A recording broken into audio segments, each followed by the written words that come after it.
I'm not asking for fame. I just want for no one else to have to endure this. A mother's message and a troubling trend. 2020 saw more deaths on Ohio roads than we've seen in more than a decade. But 2021, it's on pace to shatter that mark. These startling stats are more than just mere numbers. As News 5's Jordan Vandenberg explains, each one leaves grief in its wake. 1,300 days have passed. And for Rowena Hockett, Melted my heart. So he was my pride and joy. each one I found out my grandson was gone, which was hard. no easier than the first. And then she was told that he was gone.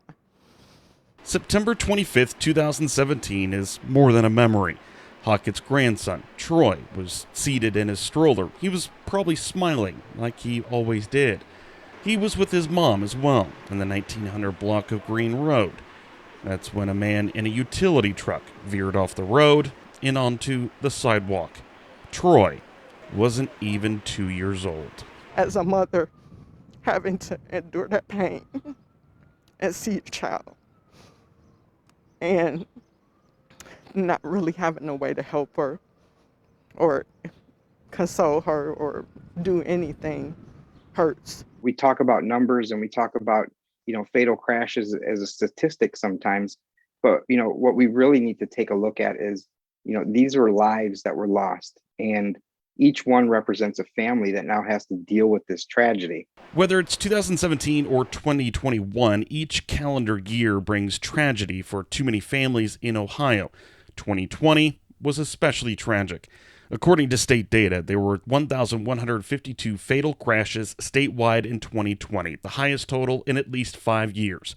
As a result, more than 1,200 people died, the highest total in a decade. Year-to-date, 2021 may be even worse. All but 3 counties in Northeast Ohio have reported more fatalities this year than this point last year.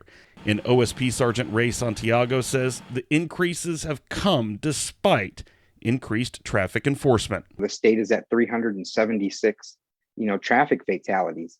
Those are 376 death notifications that were made to loved ones.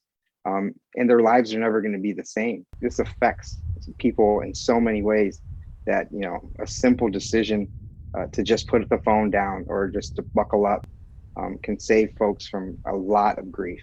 Hockett has taken her grief, turning those raw emotions into advocacy. As a city, we need to do better. Crosswalks and signage have been added to Green Road, but it's still not enough, she says.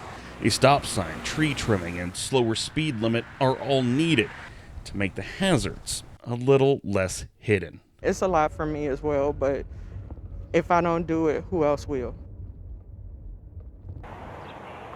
Sergeant Santiago says it's not just one reason why traffic fatalities are up this year and why they were up last year, but it's rather several different reasons. There are more drunk drivers, more people not wearing their seatbelts, as well as more distracted driving.